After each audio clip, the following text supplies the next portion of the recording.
Happy Sunday. It's Kevin Hale here. It is Round of Shots on the Sunday night, December 11th, 2022. Hope everyone has had a great weekend. Everybody in a good mood and getting into the holiday uh, spirits and everything about what the holiday could mean for everyone. So from me to you all, wish everyone well. It is Round of Shots streaming live on Twitter, YouTube. It's the roundtable discussion that I have every week, and I have my go-to guys and gals, some of my favorite people to talk Kentucky sports. These people hold me accountable. I've got a beef to pick with one person because I got called out on a show that happened this past week, and I'll get to the bottom of that. Joining us, as always, first up,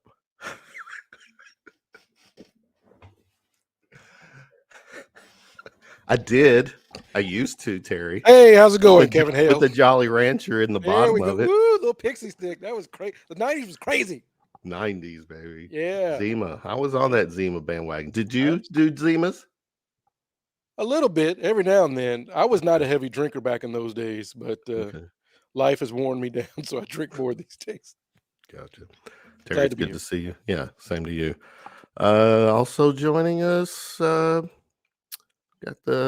pulling this one out of Southern California. Shay is in the house with he's what is it, basketball bourbon, Shay? I mean, basketball buzz with Arizona Terry and Michael Simons.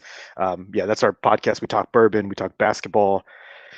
We suffer on Sundays because of the bourbon that we drank on Saturdays, especially with Kentucky playing so early in the morning for me being on Pacific time. It's been a struggle because I started the drinking quite early yesterday. Kentucky played at 1. That was 10 o'clock your time, right? 10 in the morning. So I will admit I waited till the second half just to get it to 11 because I felt like before 11 that's not a good look. Some kind of a sin or something. Yeah, I'm with you. Shay, good to see you. Thanks for doing this tonight. Also up, thanks. The kid who's not so much of a kid, Corey Price, with all his numbers and stats, right here in the Ville with me, formerly Terry, Louisville. Corey, good to see you. How are you? I'm doing well. I went to the Cats game today, so that was rough, but I'm doing better now. It was the Lady Cats against the Lady Cards. Yeah, and down in Lexington. So we'll chat about that in a moment. Also joining us, Carrie Lewis in her news. Carrie, how are you? Good. I'm good. Recited, stand up. I'm over here. With the Yeah. That's the one game they won that year. So game 1, literally. The there. One and only, yeah. Yeah, I was there. That was the date again. Was what? 1993. 4. Look, it's on your shirt, Carrie. Oh, is it? 94. Okay. Well, is it 94? Because September 3rd, 1994. Okay, because I keep saying 93 because in my mind, anyway, the bottom line is so it is what it is. Okay. But yeah, we won that game, and that was the only game we won that year. Woo! And someone who is near and dear to us happened to be on that team. Damn, Carrie and her damn news is trolling me today. That's a whole face lie. Dude, that is the biggest. That might be blasphemy. I can't even. Dude, I'm dumbfounded now. But it wasn't 93, Carrie, because 93, your boy made the first tackle of the year. You're correct. You're correct. The one and only here. So it wasn't 93, it was 94. I don't want to talk about that year. Yeah. Let's carry on. Carry on. Well, this is the roundtable tonight. Just looking at who's in the chat room. We are again streaming live. Your chats are welcome. You can connect using the YouTube link that was on the social media posts. It's also Twitter. We're streaming live on Twitter. And I see you. How are you? You're a Louisville lady. Niner Mike. You Niners had a beat down today. This season is. We gonna talk about it, baby. Yeah, we can talk. We talking about it, okay? So, all right, Kevin Hale. So, Kentucky men's basketball. We 9 games into the season, 7-2. They played yesterday against Yale. I want to say the spread, Corey, correct me if I'm wrong, was about 16, something like that. Is that right? Or you had this? Yeah, that's right. Okay. And Corey Price asked Jeeves. Does Corey even know Jeeves? You do? Almost like I know it has to be. That's his secret. Him and Jeeves are on a first name basis. That's where he gets his numbers. Terry, I'll start with you. You can recap yesterday's game, but what I'm really looking for is 9 games into the season, 7-2. We did get that Power 5 win, against Michigan across the pond. Yale came in. What's your take so far? 9 games in. I still think we have a pretty good team. And I think a lot of that for me goes back to you have to look around the college basketball landscape. A lot of teams, Purdue barely beat somebody. I can't remember that. I think they went to overtime. So looking at the landscape of college basketball, Kentucky hasn't looked great, but no one has looked especially great. So given that there's Carolina, from 1 to gone. Yeah. Texas. So, for me, I'm like, well, we've got good as chance as any, and we still have a lot of room to improve. So I'm still excited about this season. If you're excited, I'm excited. Shay, what about you? 9 games in, what's your summary right now? Yeah, I was talking to my podcast co-host before, and this team feels very disjointed. I think that's the best way to explain it. But saying that, I'm not ready to give up on this team making a deep run. I think one thing to keep in mind is that we have a lot of trauma from last season and the loss to St. Peter's and how we did and how we ended. That team was rolling in January. The goal is that we peak in March. And so the fact is that we are not close to our peak yet, which might end up being kind of good thing. So I think the main key things is that we have the horses to get there. It's just getting them to be able to play as a cohesive unit. And it's not a situation where we don't have the talent, in my opinion. No, that's a fair assessment as well. Good take. Corey, 7-2, our Cats. What's your warm fuzzies so far, if there is? A little disappointed in Toppin so far. I think I was expecting a little more from him, at least so far. Oscar, I don't think he's going to win National Player of the Year back-to-back years, but he's still playing outstanding, especially second half on Saturday. He took over the game. Kaysen exceeded my expectations, especially shooting from 3. I didn't think he was that good of a shooter, and on defense, he's locked down. I like the way Reeves has been playing. A little disappointed in CJ. Maybe it's his defense that he's not getting on the court a lot. We're going to talk more about CJ in a moment because that's one person that's kind of stood out for me this season. So, go ahead.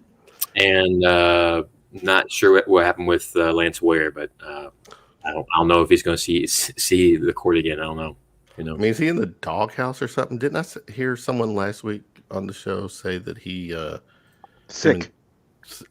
He is or was sick? He was sick. Okay. The previous game. I don't know about now, but I do know he was battling an illness. That's what I heard. Okay. He's battling an illness, and because the Michigan game, I think he got in at the very end or something like that, and that didn't last long, or maybe I don't know. But yeah, Lance Ware, that's another name that I think heading into the season, the fan base thought there would be a little more of a contribution than what he's given us. Carrie, same topic for you. What's your feel? It's not college football, I know. I know it's not, right? But yay, we won. But also, who had two thumbs and said, "Don't talk to me about this 3-point great shooting, blah blah blah." When half the time you can't hit the broadside of a barn when you get into games. I'm just saying. I'm not saying CJ. I'm not saying that, but I'm not saying it either. Yeah. So whatever. We won. I just there was like 12 other things going on yesterday in sports where I'm flipping back and forth, and yeah, that was a game. So we won. Yay. So you're also saying that there wasn't enough about the game that kept you invested, or no? Honestly, there Yeah. wasn't. I had at least two other things going on, sports wise, that I would have rather watched, which I did kind of watch. Okay.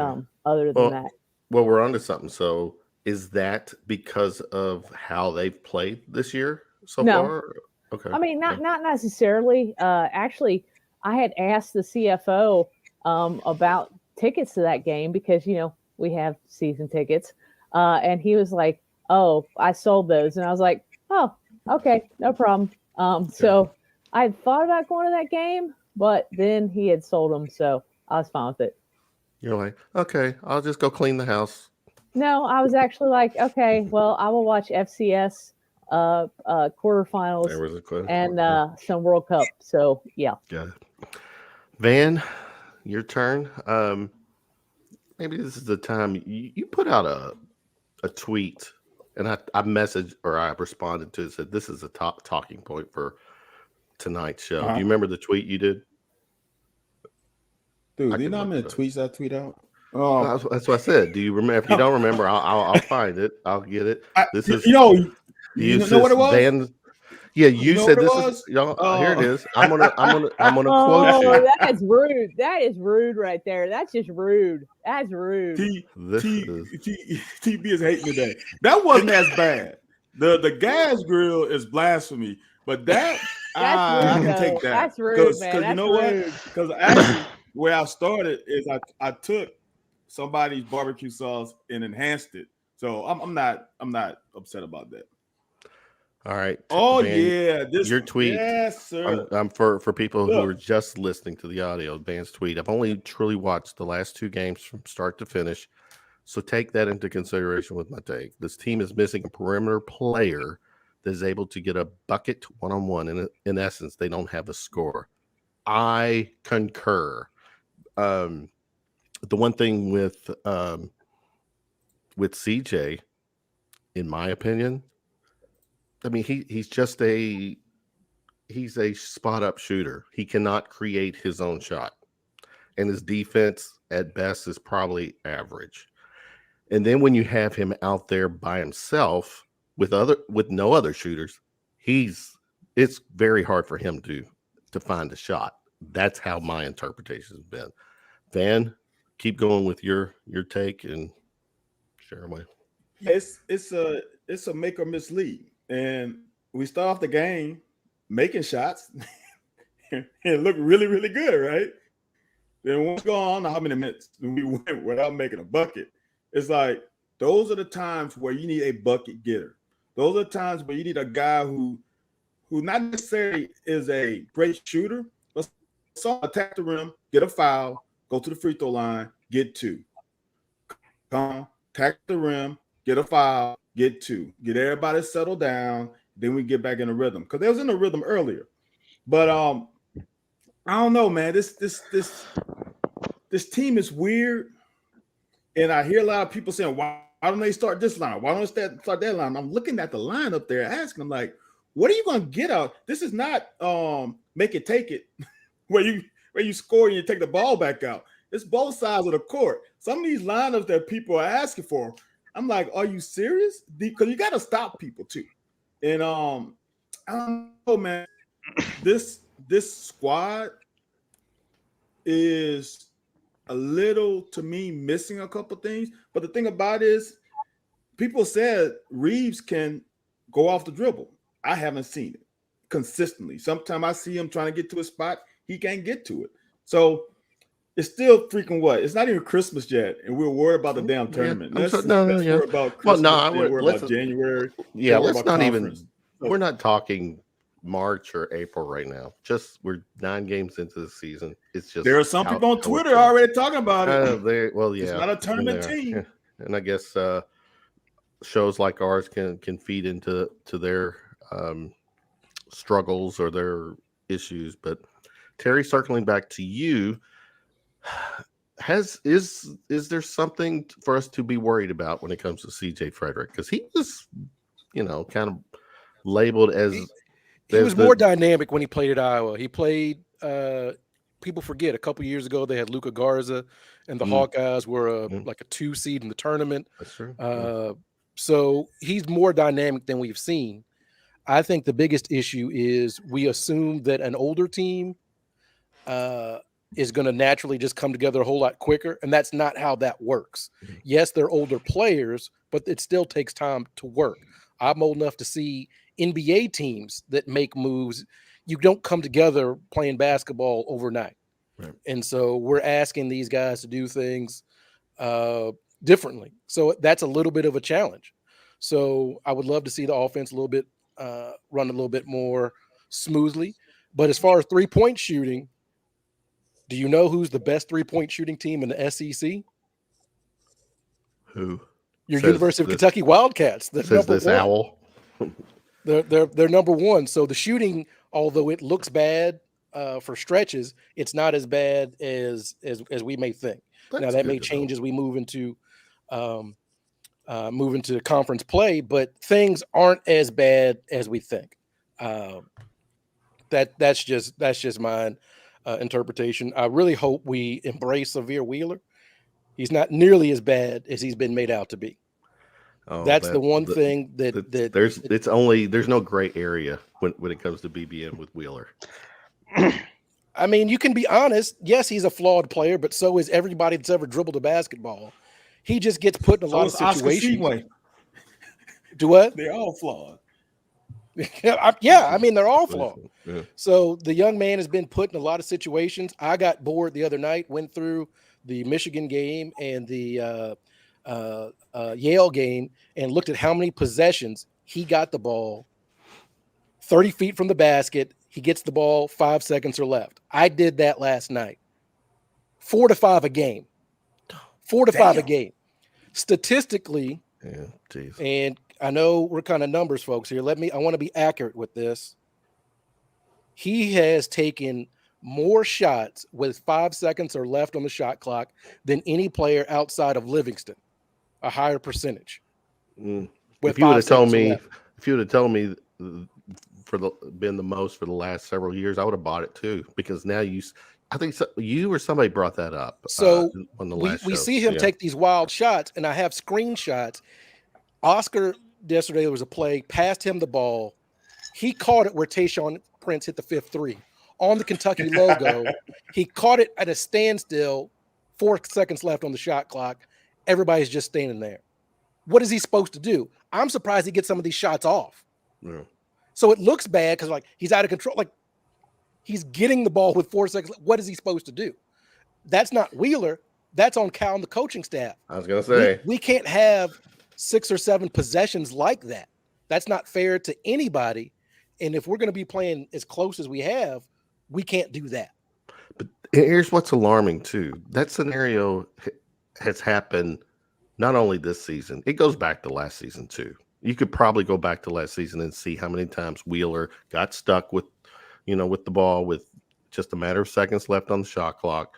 And then he had to force up a shot. And then all the Wheeler haters, came after him. And I was one too.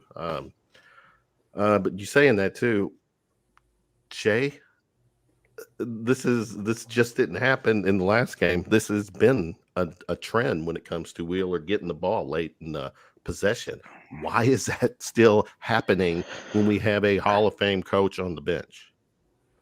So this is a great point, and I actually would love to talk about this. Is that I think the growing trend this season, or maybe the last few seasons, is Cal is not putting the players in the position to succeed. I've been talking about this on Twitter with several people about Cal employing the press and his reluctance to do so. Why is he reluctant to do that? The reason that I'm a big fan of this team pressing and increasing the pace of the game, increasing the amount of possessions, is that it covers up a lot of deficiencies. For example, CJ's subpar defense, Oscar's, not that great of a defender. And then it allows Severe Wheeler to be the best version of himself, because Severe Wheeler in transition is absolutely amazing. When you make Severe Wheeler a half-court point guard, he struggles a lot. And so knowing if your point guard does that, you should probably speed up the game once in a while. I think Cal might be a little afraid of giving up early, easy points, because that's what happens when you press. You will give up some points in order to win the long game. You'll also maybe foul more, and you'll get fatigued more. But, down 16 to Gonzaga is not the right time to use the press. The second half, when the game is tied, is probably not the right time to use the press. But when the game's early and you have an outmatched opponent that can't jump with you, can't run with you early in the first half, that's when I would use it. So I think a lot of the deficiencies of the team is a result of the pace of play, including Antonio Reeves. Antonio Reeves, I see Jordan Coleman in the chat say that I think Reeves can score off the bounce. Reeves is a fantastic offensive player. He's been kind of relegated to a spot-up shooter, and he's not being used to his full potential, in my opinion. That's coming strong. Corey, you feeling the same, or the players in the best positions and situations that they can be in to execute for the betterment of the team? It looks like more often than not, no. Like they've been saying, most of our possessions, people are just trying to stand around and not any movement. It's weird. First half, Saturday, they scored 25 points. They looked fresh, looked crisp on offense, and then I think they went back to their old ways. I think they only scored 8 points in the last 10 minutes of the first half. I'm not sure what changed in that 10-minute mark. Obviously, it'd be nice if they played the whole game like the first 10 minutes. I don't know. I'm not sure why Wheeler feels like he's got to do everything late. I guess once again it's because people aren't moving around. It's more that he's been put in that position by his teammates. Now, Carrie, actually, kind of piggybacking on what Corey just said, there's moments too when I'm looking at the lineup on the floor and I'm like, where are we getting points at? We don't have a I think when Reeves and Wallace are on the floor together, they with Wheeler, and that's our best opportunity for outside shooting. And then when Frederick came in yesterday, and then Wallace and Reeves went out, then again, I think I kind of alluded to this earlier, then CJ's our only outside threat, and he's kind of being dogged. He's not able to find the shot. So lineups, tell me, what are you thinking? I don't know. I guess I just haven't been paying enough attention to it. But the bottom line is a lot of standing around, and that's apparently what this what we do, and what this offense does is you go down and you stand at the corners and you stand around and you wait for somebody to pass you the ball.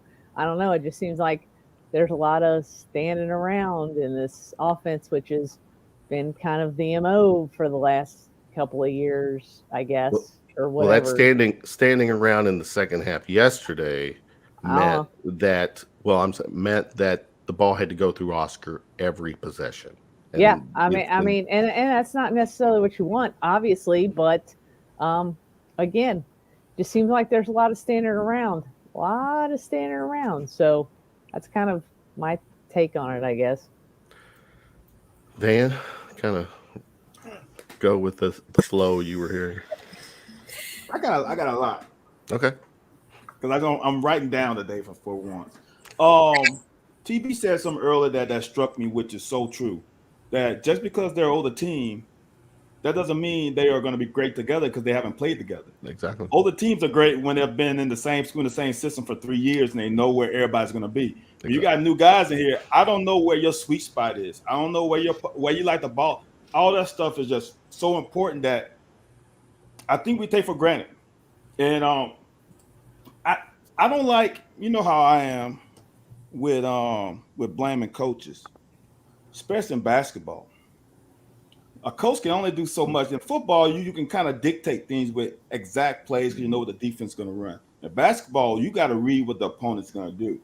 And we don't, I don't want to say it like this, but we don't have basketball players. We got guys who play basketball. And I think the IQ level of some of these kids are not what we think they are. Because the weird thing about it is people have said like this offense it's Cal's fault with the offense and late in the clock. Well, we didn't have that issue when we had Hagan, Maxwell, and IQ. I mean, that offense a little more free flowing, or was it just the players on the court had a little better IQ than what we have now? And maybe it's not totally IQ, maybe it's the mix of IQ with the guys on the court. Because sometimes, man, there's no one on this team that's like, when I play basketball, it's kind of like sometimes you tell the coach, F you, I'm going to throw this shot up because I'm open, right?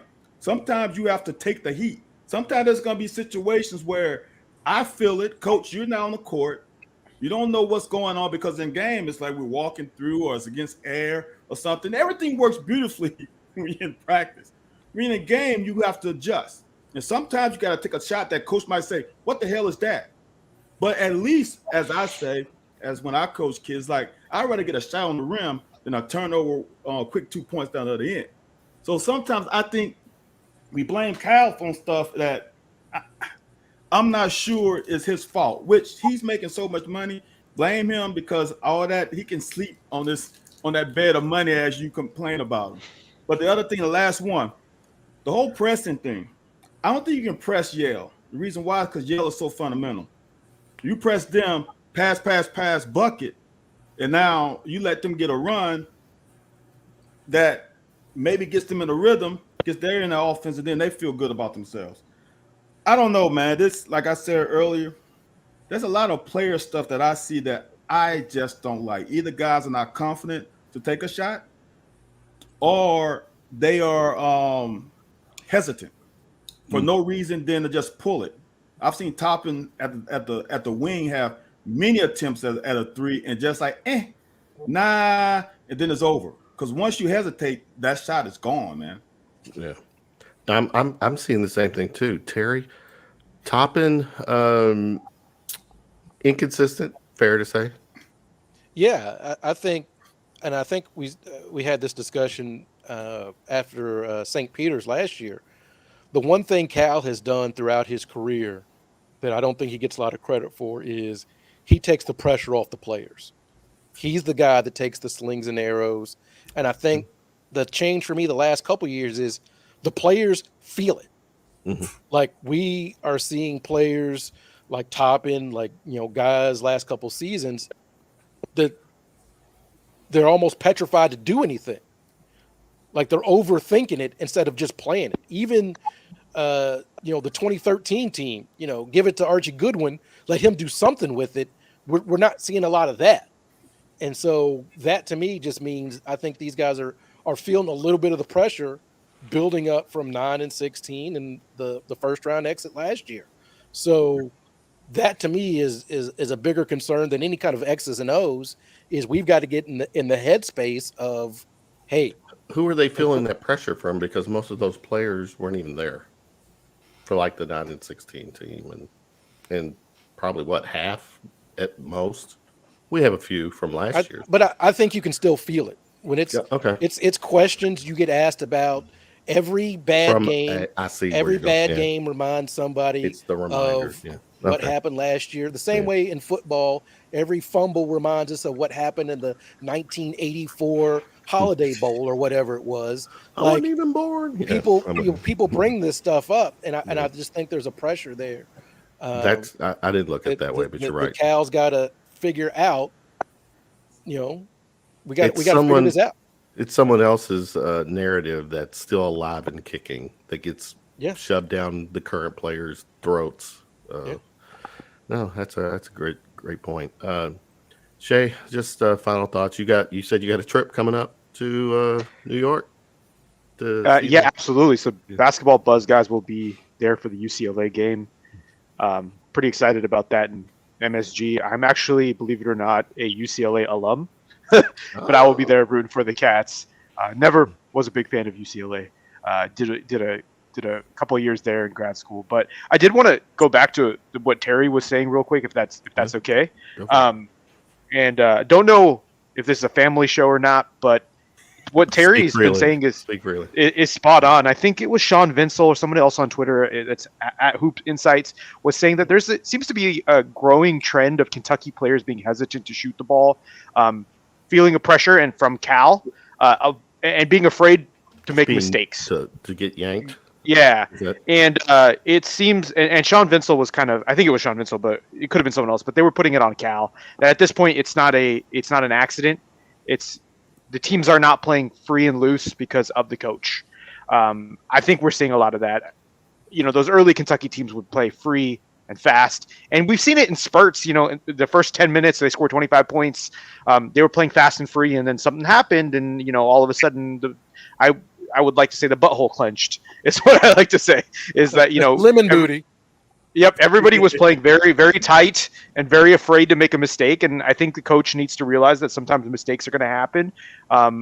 Sometimes you need to be more hands off. There was a pretty scathing quote that said that when Cal doesn't coach the team, the offense looks better. Somebody said that on Twitter, and I was like, wow, that kind of it's kind of rough, but that kind of seems the case when they aren't required to run an offense. They just play fast and free and to their abilities. Well, one thing, if I can interject here, Kevin Hale, is one thing I noticed going to the games is going back to what Shay's playing free. Is the point guard looking at Cal, or is the point guard running the offense? Great question. Because I remember some of those early teams. John Wall's he's going to go, like whatever. John Wall's going to go. Brandon Knight is going to get everybody in the situation. Harrison twins, some people hate them. I love them. Like, we're going to figure this out. And then they did.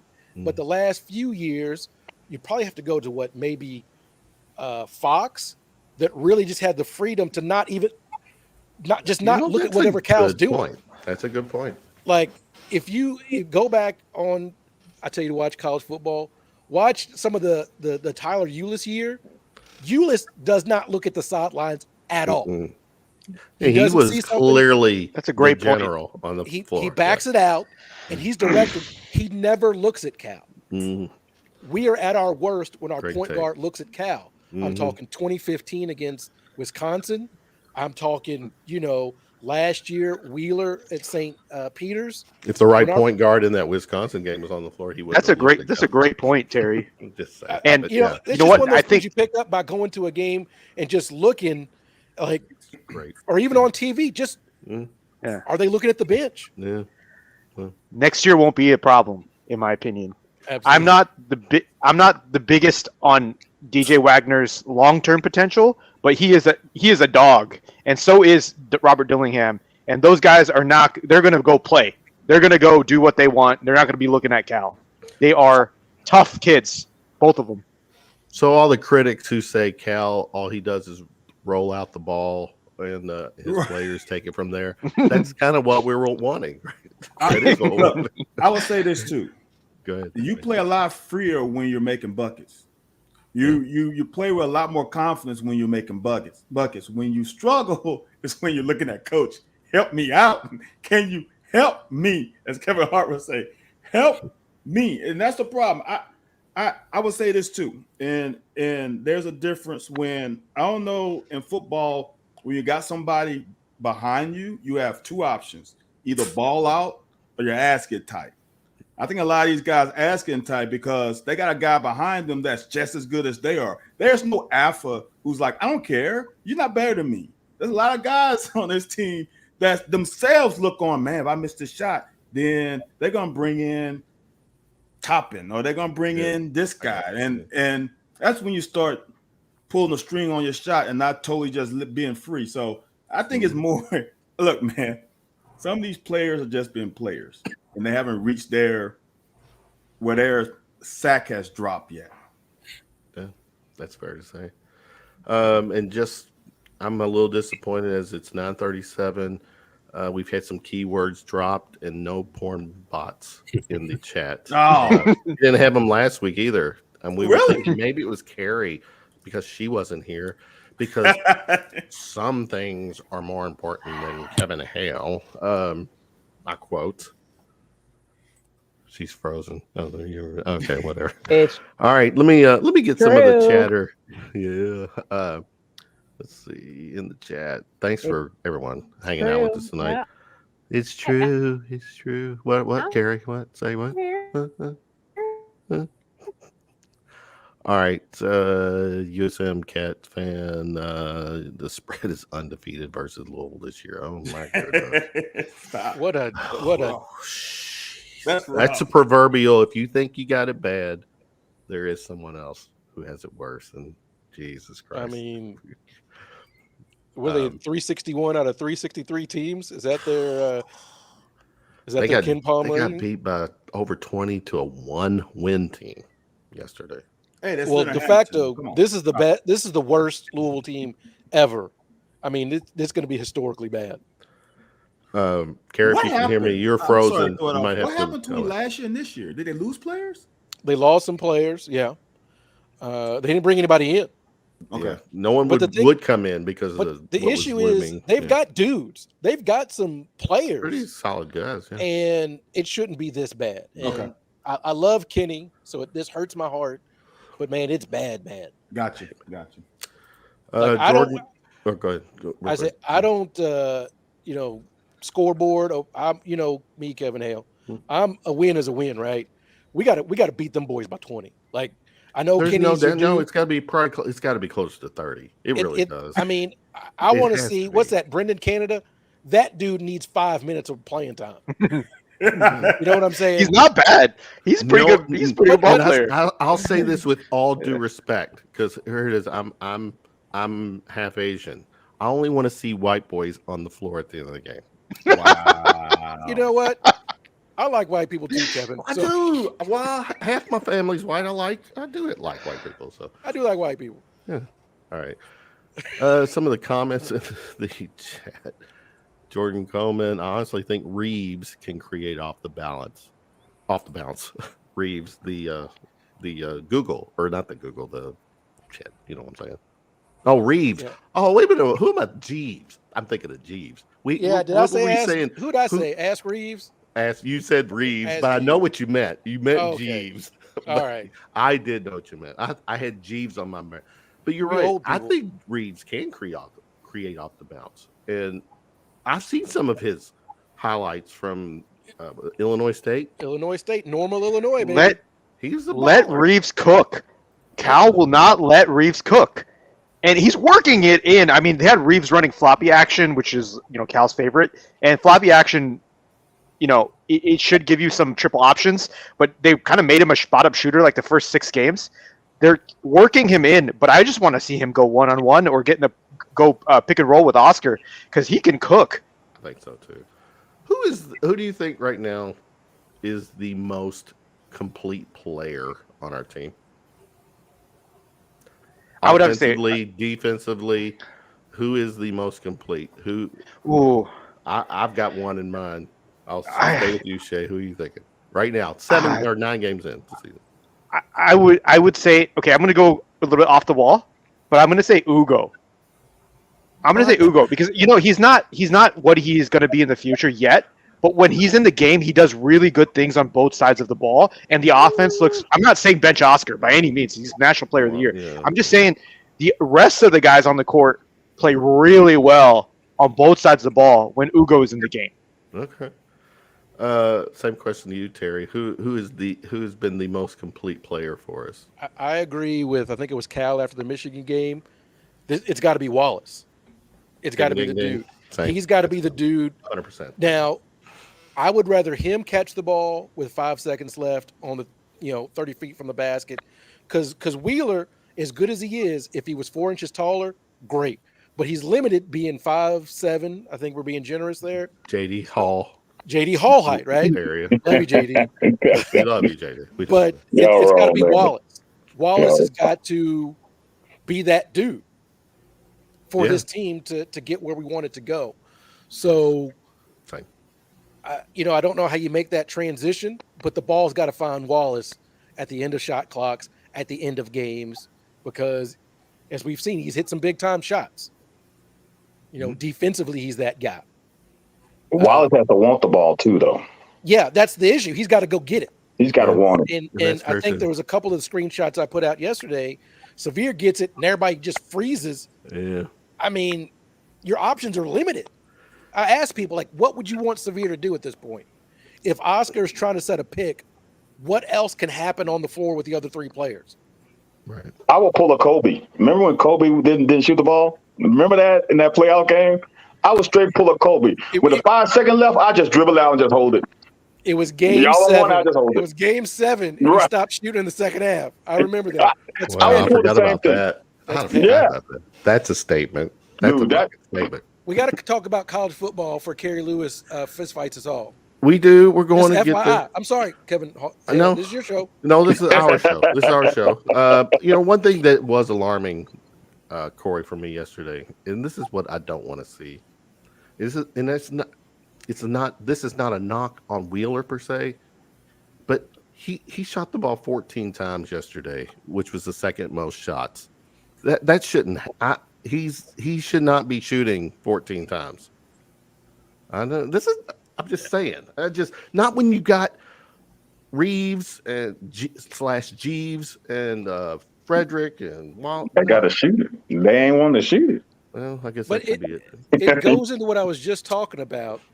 He's taking 5 or 6 shots at the end of the shot clock every game. That's look that's look alarming. at his stats and take So 5 attempts away. Probably. And it's more in line with what Right. you're going to see. There's another stat per Synergy college basketball. Hold on one second.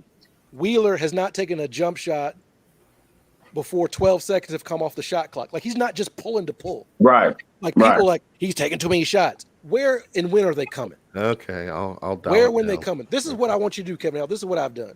Watch more basketball games? I get Watch my stat more. broadcast. And I rewatch the games. And every time Wheeler misses a shot, I go to that frame, that time mark, and I go back 5 And seconds. look at that little number. And I see what was the action before the shot. That's Most of it, it's like, here you go, Wheeler. And that's not what he needs to be doing. Like Shay said, we need to run and go. Like, we need to talk about college football for Carrie Lewis fight you. No. Let's keep running and going. Before we go college football, Terry, stay with you. What's been the one surprise or something that stood out for you for the college basketball season so far? The one thing that has stood out. Could this be the end of Alabama? Right? I'm only asking because We're talking basketball. Oh, what'd you say? Didn't I say basketball? Basketball. Yeah, it's a basketball. You said football and then you change it to basketball. Okay, what am I asking? Come on, Kevin Hale. What are we doing? Basketball. You know what? Basketball. He wants to Let's know know. about Come on, basketball. we've got plenty of time on another show to talk college basketball as a whole. Let's switch over to college football. Kentucky football. We know Terry, no Levis, no Rodriguez, several people in the portal. There's going to be several players missing off this bowl game. We were already thinking it was going to be a baseball score. Probably. Anyways, Terry, what's your takeaways from what the college football program is as of right now after some of these changes, coaches, players leaving? I'm encouraged by what I've seen. You are encouraged. We're to the point now where it's not things have to fall right for us to get to 7 wins. We're at the point now where some things had to go wrong to get to 7 wins. And, I'm old enough to appreciate that. It's not accepting mediocrity. It's like going back to when Van was playing and me and Carrie were sitting out there in some of those cold 3-0 Indiana games. Like, I'm going to enjoy this. There's nothing wrong with enjoying the process of getting where you want to go. So you get a bowl game. The bowl game is going to be unwatchable.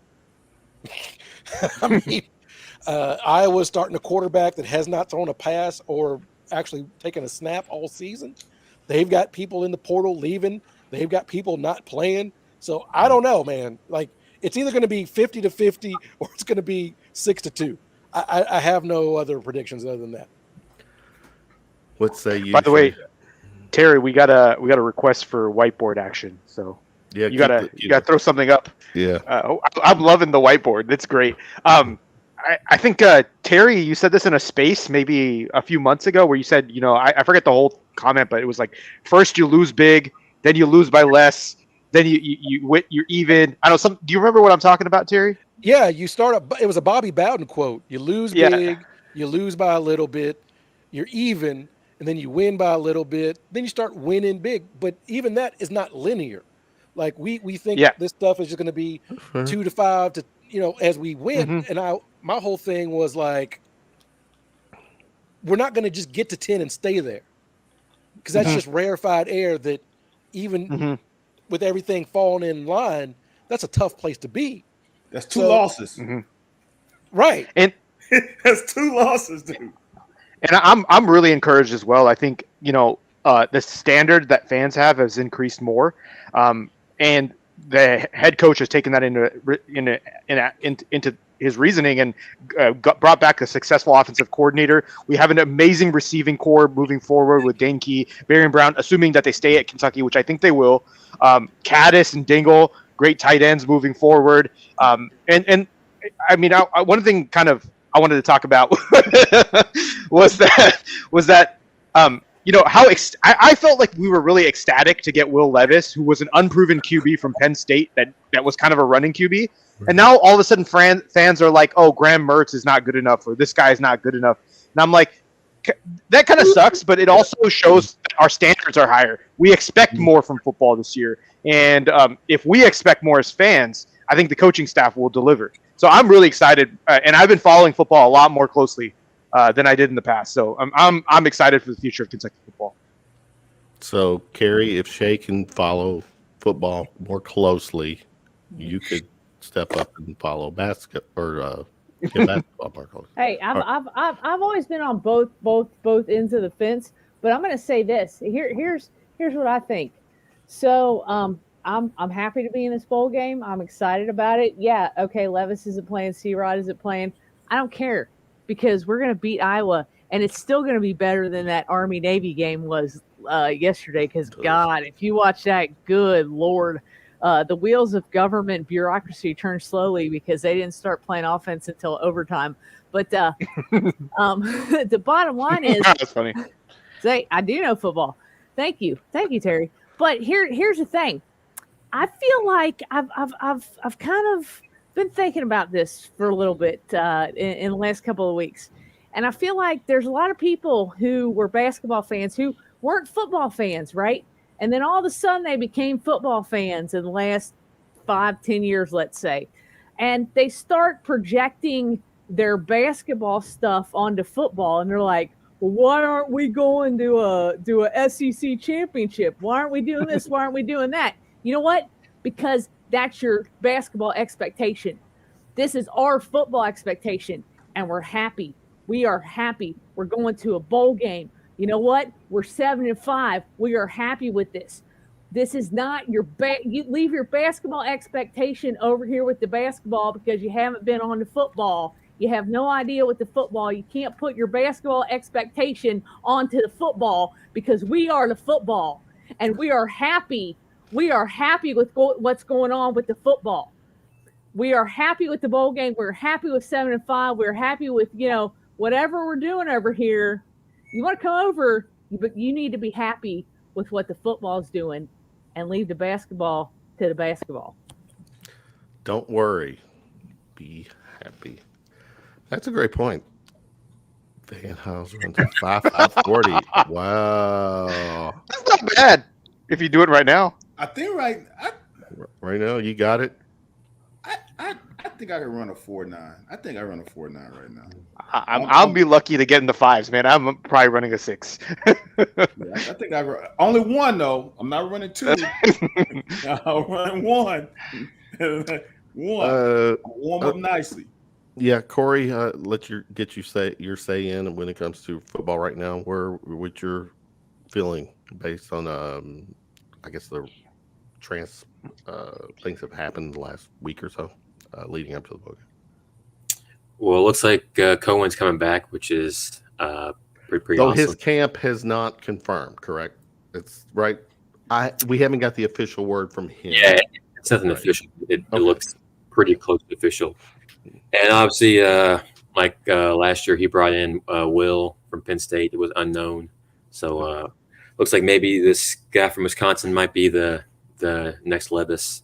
So we'll see. And we saw what Cohen can do with a good receiver. He's going to have at least two, and probably more than that next year when you combine the tight ends. So I think the offense is going to look pretty awesome next year. No long play calls where they're getting the ball off with like 2 seconds left because Rich has them saying 20 words for one play or whatever, So that should help. Transfer portal. Most guys are leaving, didn't play a lot. I think Justin Rogers is really the only guy that got some decent snaps that's leaving. So that one surprised me. Is that because of Rogers leaving? Well, he tweeted. I think he tweeted like the person walking emoji and then like a peace sign. Yeah. He's going to draft. I think he's going to try his luck at the draft. That's just Really? kids being kids. No, I wouldn't. Kids need attention nowadays. We got a good running back coming though. A good running back. Yeah. Which one are we talking about?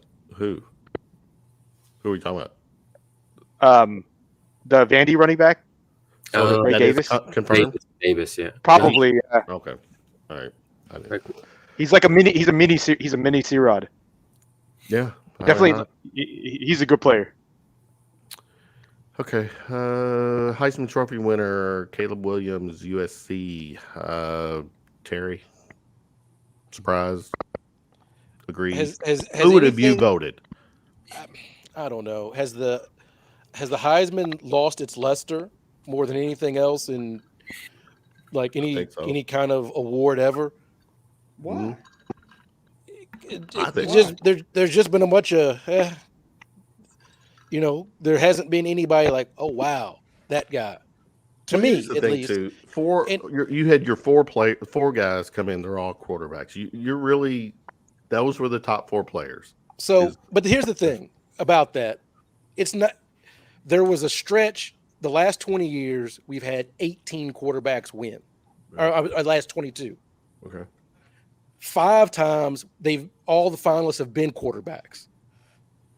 Whereas before that, in the 20 years before that, it was more evenly distributed: quarterbacks, running backs, wide receivers. It's become a quarterback thing. So if you are a quarterback and your team gets to 10 wins and you're halfway decent, you're a front runner. You're going to win the Heisman Trophy, even though, and I know Carrie Lewis knows, there are other players that play other positions that impact the game just as much. We went Not 30 really. years between wide receivers winning it. Are you kidding me? Not really. From Tim Brown. No, here's the reason why. Wide receivers better do something more than just catch balls. Because just think, this is the way I look at it, right?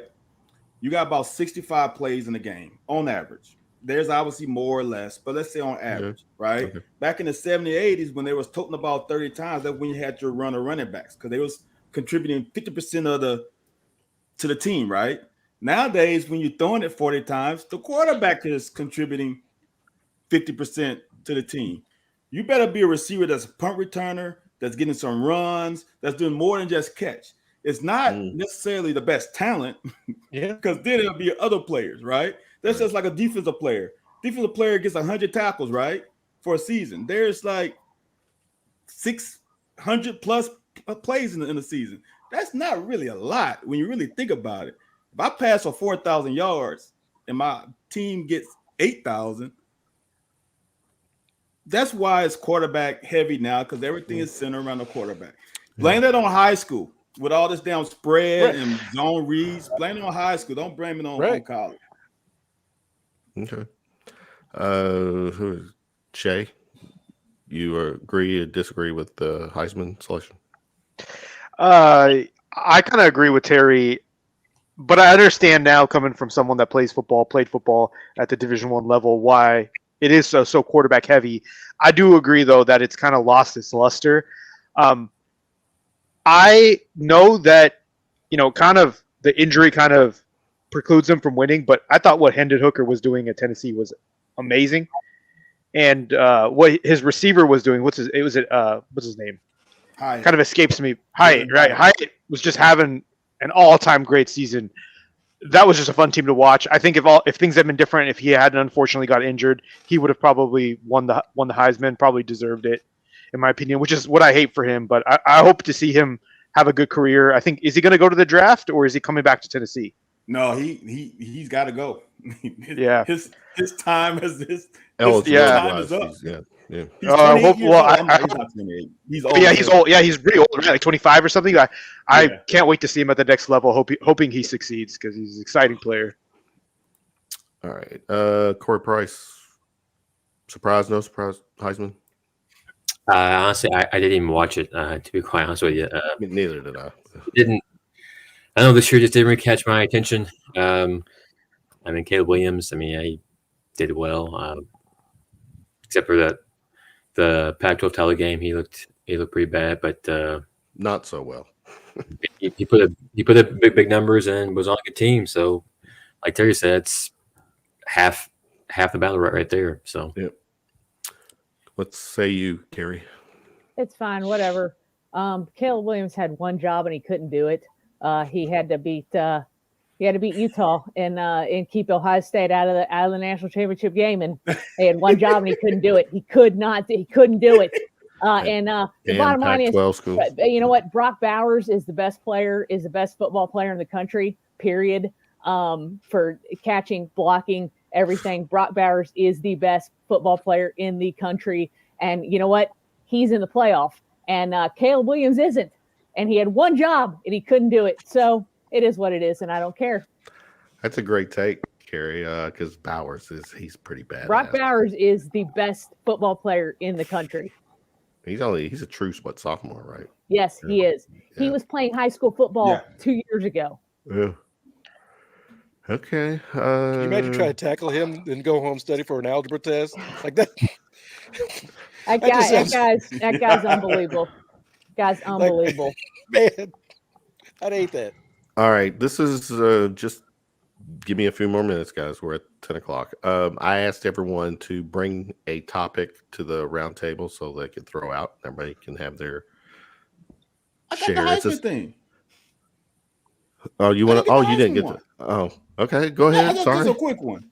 All right, go. That we have to understand that back in the day when they only had Heisman, I think there were really more complaints about other people, right? Mm-hmm. There's no complaints now because they damn have a Home Depot thing and they go there, best linebacker, best offensive lineman, best. You get your awards. It's there, right? So nowadays, everybody's glorified. So I don't know. I think the Heisman maybe lost a little bit of luster because there's so many other awards and we know whom everybody is and who's the best linebacker, tight end, all this stuff. And maybe that has made it lose some of its luster. But dude, there is nothing still like toting home that Heisman trophy, though. I don't care what anybody says. It might have lost its luster a little bit, but it's still the one show that gives what ESPN is live for an hour on, dedicated to the award to the 4 players and its coaches and the program. So it's still a little. My only gripe with Caleb Williams is he didn't shout out O.J. Simpson when he shouted out all the other USC winners. O.J. won a Heisman, damn it. He did. I'm not. Hold on. I'm legally not supposed to make fun of the O.J. Simpson because it's not a funny situation. A black man killing his white wife. It's not a funny situation, so I can't. Well, that's not what he went to jail for. He went to jail for robbery. So yeah, technically. Can a random fact? My uncle was on the freeway, and he saw the white Bronco. Oh wow! Yeah, I don't know. Well, I just think it's the coolest thing, but not cool. I shouldn't say that. If I recall, I was at home. I was at home on that. Friday night watching the Bulls and the Trailblazers game.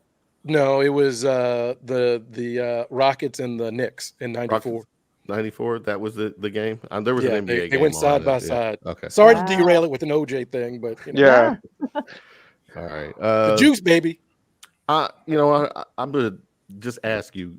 I ask you all to bring a topic. This is not a final shot thing, but what's the one thing that's maybe been trending, sports wise, that one of you all feel like it needs to be discussed? I guess if you don't have no one raises their hand. I have something. So EKU, the ASUN, and the WAC, Eastern Kentucky University is in the ASUN, and they've been trying to get into an FBS, right? They've been trying to go up to FBS, and so nobody's been wanting to take them. So they decided to go and partner with the WAC, and they're going to make their own conference, and they're going to be an FBS football conference. So you can't join anything, make your own, right? So yeah, the ASUN and the WAC coming together to make an FBS conference. Let me, because of time constraints, if I go get everybody to just throw out the one topic, we will go a little longer than we really had hoped to go. But let me ask you this before we go to the final shots. Terry, what was your take when Satterfield jumped to Cincinnati, and then which led to their Cardinals golden boy coming home? So here, it was one of those moves. It was very much like Mike White leaving Florida to go to Georgia. The other team, his old team were like, yeah, you can go. And the new team was like, we got this guy. I mean, you think about it. Their fan base. The Cincinnati fan base, you look at their coaches, they've had dudes from Brian Kelly. I know Carrie Lewis doesn't like Brian Kelly, but I mean, he's done some stuff, and Fickle is going to do something and then you end up with Satterfield, who's very, and the Louisville fans, yay for them. They got Brum. Yeah. Yay. Louisville fans, it was a win-win for Louisville fans. But to get we're rid back. of Satterfield and then win. And my only question is, yes, I know a former player coming back to coach their team. That sounds like a great idea. If I'm a Louisville fan right now, fantastic. Like, what are you doing? Stop. A former player? Ooh, we had glory with that player, and he's coming back. That sounds like a winning strategy. May as well bring back Bobby Petrino for 3.0. Do that, man. Have some fun. Shay, stop. At this point, they got to stop with the woe is me. People picking on us. But go ahead. I'm sorry. No problem at all. I do want to say, it seems like, I don't know if you guys heard about Mike Leach having a medical emergency. It doesn't look very good. Former UK offensive coordinator. What? I heard that. Hoping he pulls through. Yeah. Actually, a couple of weeks ago, and this has been about 3 or 4 weeks ago, Barstool put out an article that said that he may be resigning due to medical reasons. There was no basis to that. They said there was no basis to that, but now we're seeing this, and I hope not, because you know what? College football, and the SEC needs Mike Leach. His interviews, they need pressers, that dude. We need that dude. Gold. We need him. We need him. Wow. Okay. Shay, real quick, what your take on the Louisville coaching change? I mean, it's hard to turn down going back to your alma mater, or where you coached before. So, I'm wondering if this is finally the thing that turns Louisville sports around, because frankly, everything they touch kind of goes to shit recently, which brings tears of joy to my eyes as a Kentucky fan. But that's why, as a coach, I would think real twice, about going to Louisville and coaching, because it seems like no matter the coach, no matter who's there, everything kind of goes down the drain. Now, saying that, I think Kenny Payne needs more time on the basketball side. I'm not ready to. I have a lot of faith in Kenny Payne. Great coach, great leader of men. But Louisville hired a Nike guy, and they're surprised why he can't get players there. And you got to give him time. You got to give him time to develop those relationships with Adidas programs. And I have faith, because everyone who talks to Kenny, everyone's around Kenny, loves Kenny. So I say, be patient, Louisville fans. Be patient. Corey, what about Sat to Cincy? What that do for you? Is he frozen or is that me? He's just he's just eyeballing me like, you talking to me? You talking to me? He's watching Cal's offense right now. He's frozen. He might be frozen. frozen. Corey, you're frozen. Come on, Corey. He's gonna have to. I'll go to Carrie. What was your take on the? I hate this because I was hoping that Scott's Tots would be there forever because God, they suck and he's a terrible coach. And what the hell is UC doing? Like, how hungover was UC to be like, yo, we need somebody, and this guy, let's just this guy. What the hell, man? I don't even understand what UC was doing. Does he with that have hire. a tie to the program? No, School? no, not to my knowledge. Hmm. Somebody out there might know better than me, but not to my knowledge. Like, I don't even understand what UC was doing with that, but I hate it. Jeff Brom is a good coach. He got like, I mean, in fairness, nobody wanted to win the West in the Big Ten this year. Like, Iowa had one job and they couldn't do it. Like, they couldn't beat Nebraska. If Iowa had beat Nebraska, they would have been in the Big Ten championship, and Purdue wouldn't have, but they couldn't do it. It is what it is. It's a weird, man. What a weird move. Just weird. And this bowl game's going to be fun. This Wasabi Fenway Bowl. Wow. This Louisville, and they're on the same sideline. UC and Louisville, man, watch out for that because it's going to be super fun. Well, clearly Satterfield, I'm guessing, will he even be in attendance? No. I actually think he probably will because I heard that Jeff Brom is going to be on the Louisville sideline. So it wouldn't surprise me if Satterfield's on the UC sideline. So watch out. Okay, I hear you. All right, Van, real quick, the Louisville coaching change.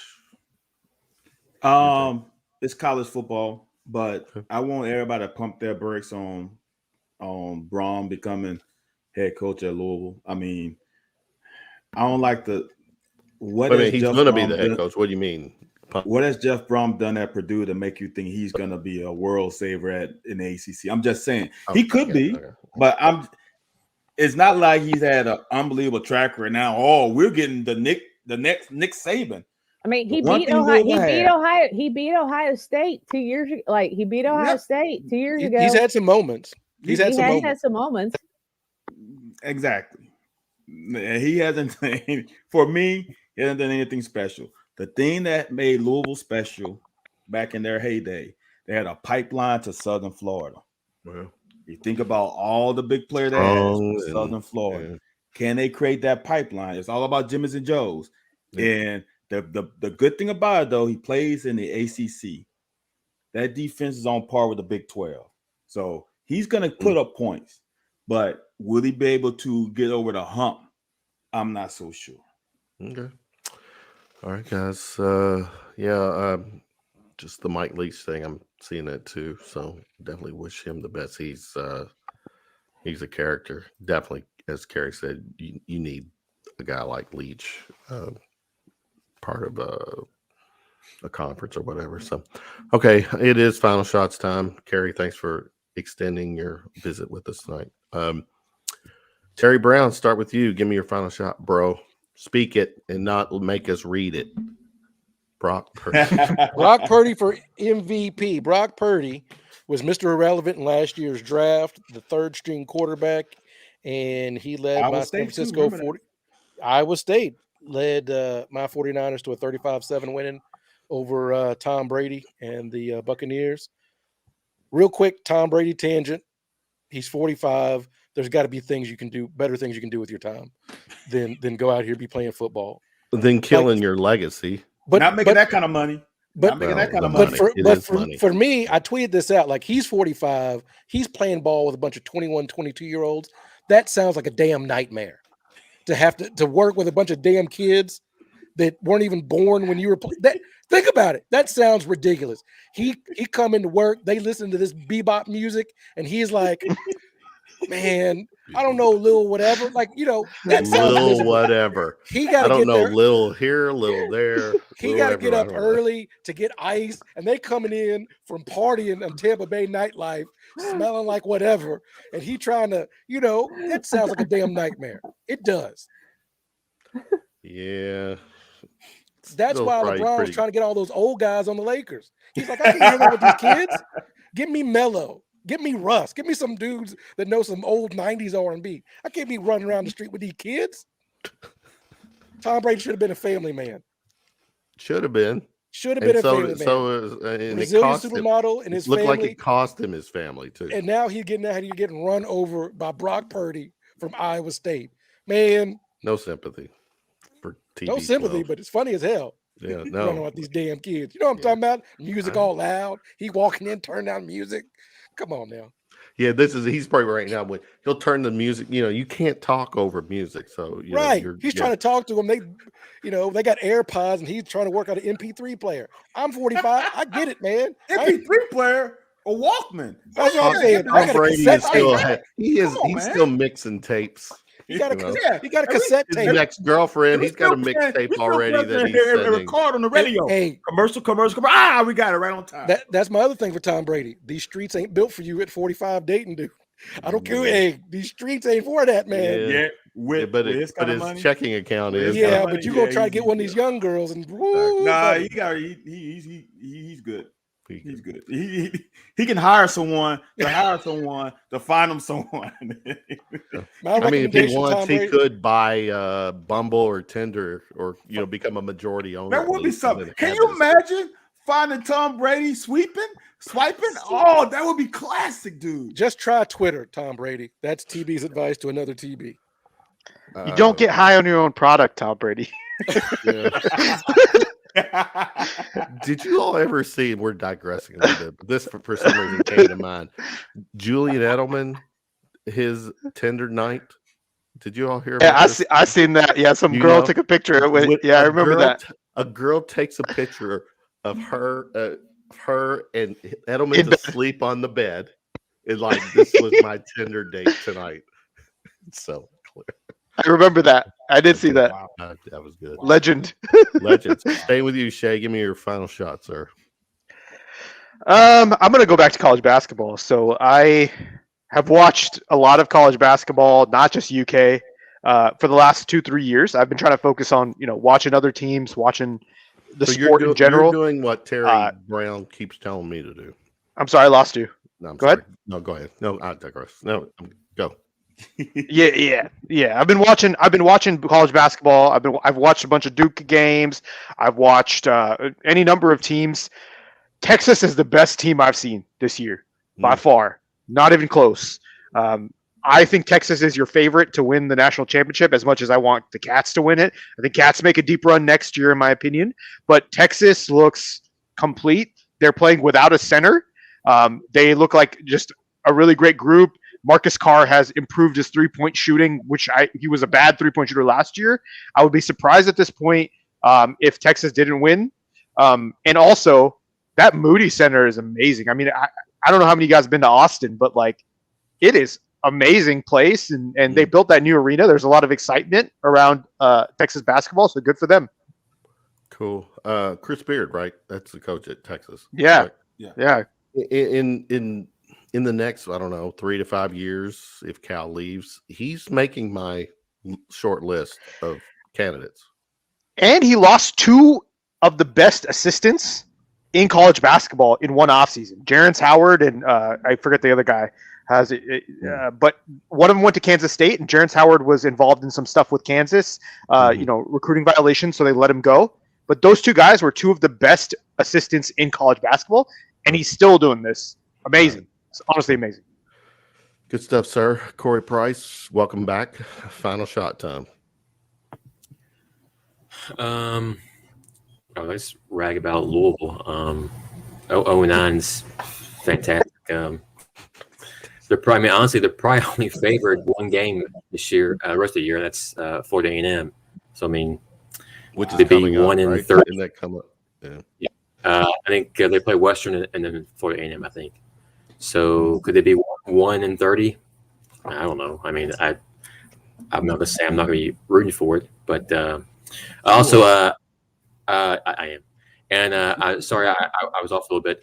Did Terry quench his thirst yet? This podcast. I don't know. How so cool is it? Somebody, one of your peers here, Terry. I'm glad you brought that up.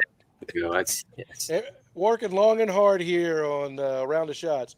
Long and hard, porn bots. You heard it. Nothing quenches my thirst quite like Gatorade. The thirst quencher gives me the electrolytes I need to debate hot topics with my friends on Round of Shots. Gatorade, the thirst quencher. There you go. Lemon lime's my favorite flavor. What's yours? Good job.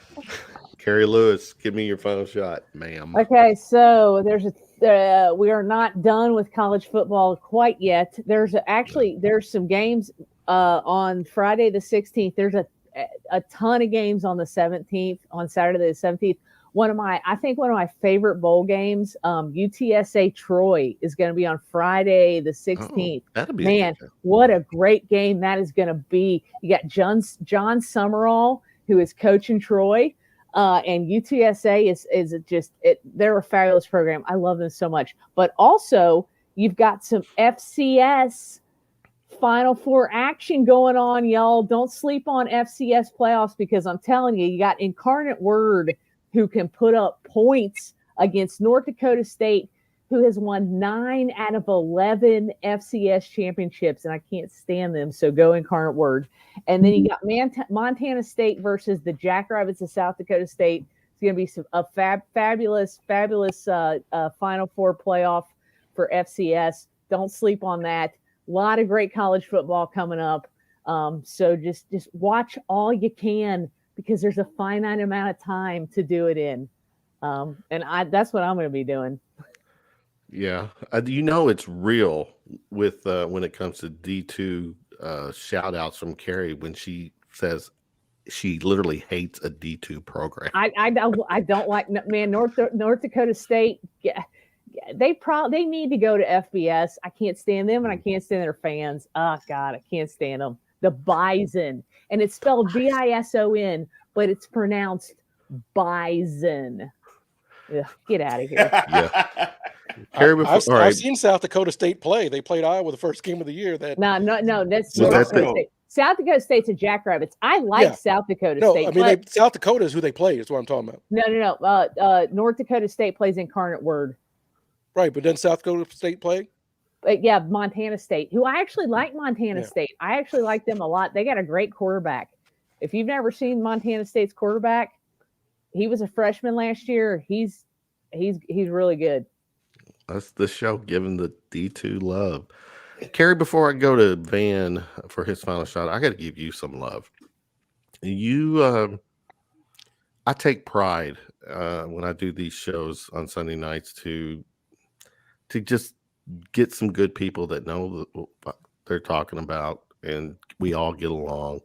And Carrie, you know, you and I have become friends. I mean, we chat at night, sports stuff. Mainly it's paranormal, X-Files, but nonetheless, we've had a great relationship. And I just want to say, to see you make your rounds on The Locker, Cats Talk Wednesday. I don't know, not proud's the right word, but I'm like, that's my girl, because you get on there, you're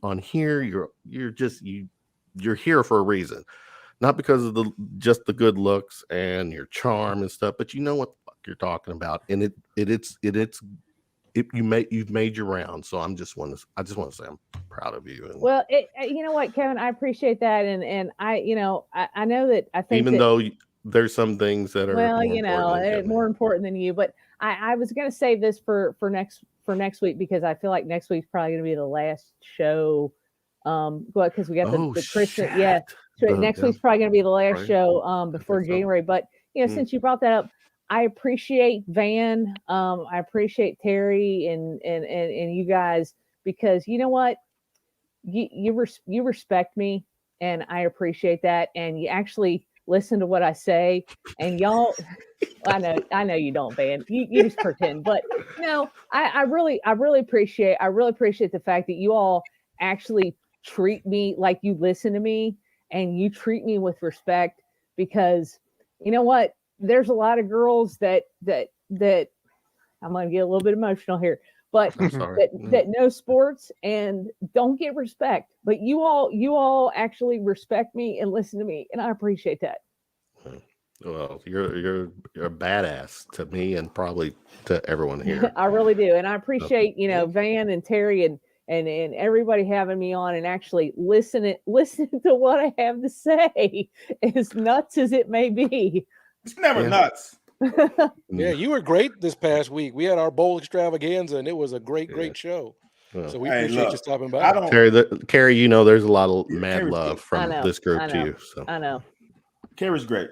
Go ahead, Dan. Final shot. Go. Look, speaking of Carrie, I was going to talk about fans and complaining about players and who's playing, all that stuff. But Carrie brought up something that hit me hard. Incarnate Word, there's a quarterback for them named of Lindsey Scott Jr., who played here at Zachary High School, who was a straight baller. The kid has bounced around to like 5 different schools, LSU. He went to a JUCO. He went to Missouri. He came back home, went to Nicholls State, which is an FCS school, and now he's at Incarnate. It's something about sticking with, knowing who you are, and humbling yourself. Because he had to humble himself, because he had other chances to go before LSU. He wasn't quite LSU caliber. He's a little shorter, but he had to humble himself, and he did. And now he's on the brink of possibly winning a national championship.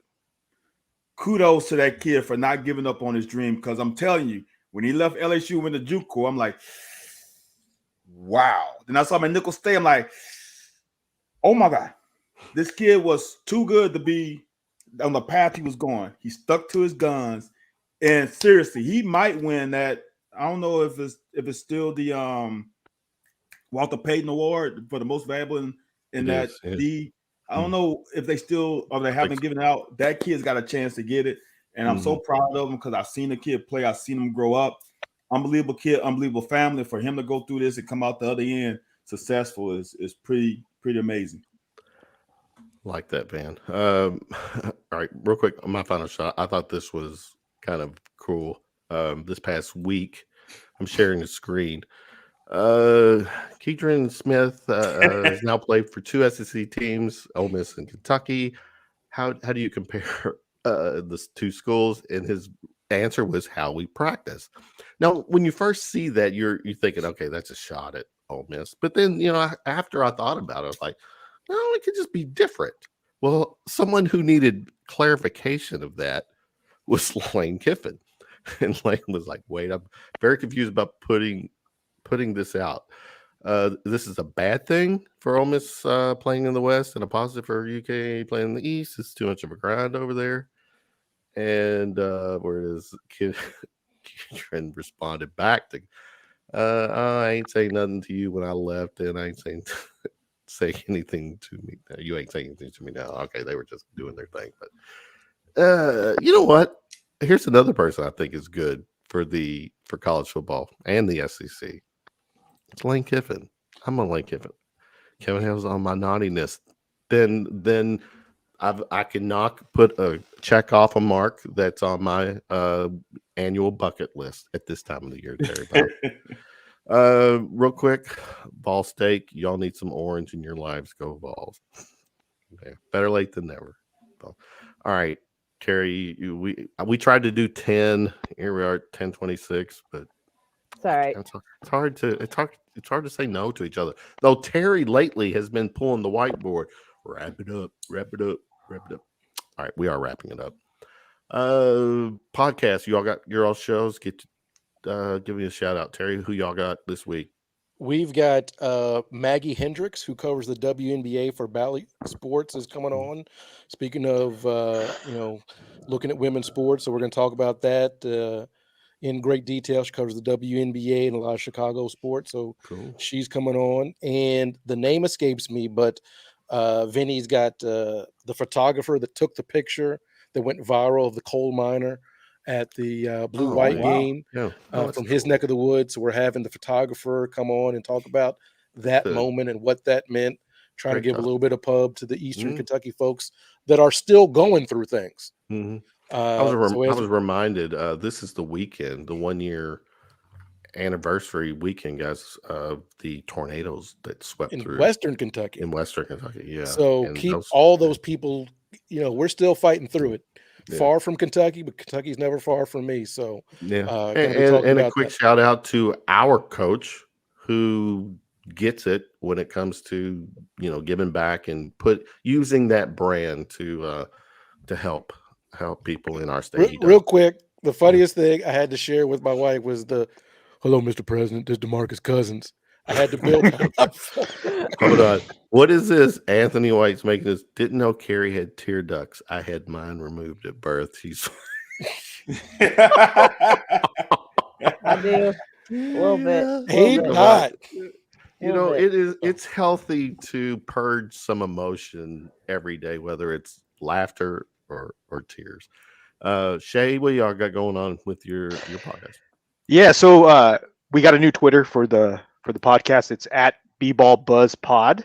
Hoping to have some of you guys on the podcast. We don't know when we're recording again because, as I said, we're going to be out in New York to see the Cats playing UCLA. So it's the second time actually that Terry and Michael and me are meeting. I actually had dinner with Michael a couple weeks ago out here when he was in California. So and Terry and I got to hang out at the UNC game last year. So we're going to be together in the same place for 4 days. We're very excited.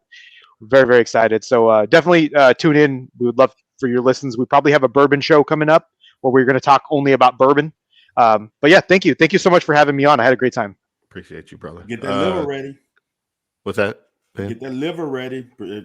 I don't know if I don't even know if I have one anymore. I think it's just I don't know. I don't know what's going on with it. There's a note on my I should get it tattooed on my body. Please do not donate this part of my body to science. Yeah. Corey, anything going on with you this week? Just boring work. I guess that's it. Will you be in the press box for the ball game? We'll be at the bowl game. Yes. All right. Well, good. All right. There you go. Carrie Lewis, what you got going on with your podcast? So I got the podcast coming out on Tuesday that we talk about something that I was told I wasn't allowed to talk about on here, and that's soccer and the World Cup. So talk a lot about that on GBS this week. Who told you couldn't talk about that here? You did. No. I don't know if I said I don't want to talk. I didn't say you can't talk about it. No, you said, "Oh, I'm going to shut that down if you do." All right, I believe that was your text last night. Okay. Yeah, but some things are more important than Kevin Hale. So you did get your take. It's true. So, it's so true. Dan, what you got going on this week? I'm sure myself and Anthony White is going to cover some of this Mike Leach thing. And I'm sure we're going to talk about Seville Wheeler. We're going to cover everything sports on Wednesday, 9 p.m. Eastern Standard Time. You want to see something unscripted? That's what we should name the show, The Locker Unscripted. You want to see some wild stuff. Carrie knows that when we come on the show, it's no production. We can all come on 2 minutes before the broadcast. We get it going. Now, what I do now, there's still I'm producing stuff, and I do have some talking points. But you all have carte blanche to just say whatever you want, or in some case, the Carrie knows guy with the Tony wrap it up. So that is my cue. See, I do have a guy that's telling me. All right, wrap it up, B. Yeah. Terry Brown, Terry, Shay, Corey, Carrie, and Van. It was another good night of Round of Shots. Thank you to everyone in the chat, even a fan or two that roots for the color orange. So always a good time with you guys. The audio version of Round of Shots will be dropping on Monday. Wishing everyone a great week. And Carrie, you're right. I got to look at the schedule. I think next Sunday might be the last Sunday I'll do a Round of Shots because of the holidays. So from that point, be sure to listen to all my friends do their podcast.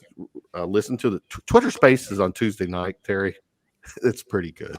It's pretty damn good. I love just sitting in there and listening. You know, the invites to anybody and everybody to stop in. I know Corey, I think you've popped in to listen a couple of times. It's just, it's really great. I try not to run it like I know everything because I don't, but it's just great to have we'll have 10 people or more talking and listening, and it's great. Very engaging. Very engaging.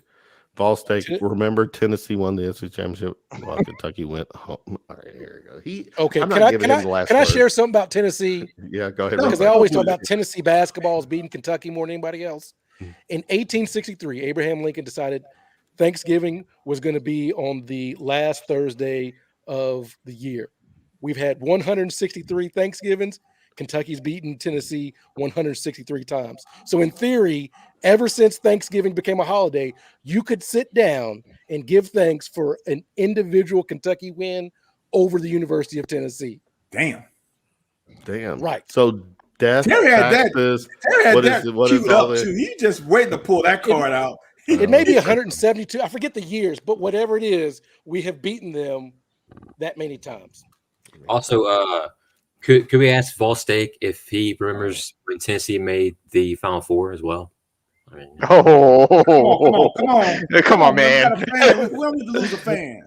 We'll pick up the Tennessee Final Four take next Sunday night. But they're Ken Palm adjusted number 1 in defense, so that's something to keep an eye on.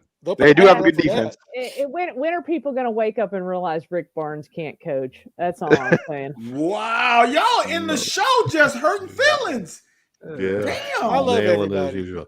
All right, Round of Shots signing off. Wishing everyone a good night and a great weekend. We'll see you next Sunday. Peace out. Go Cats. Later.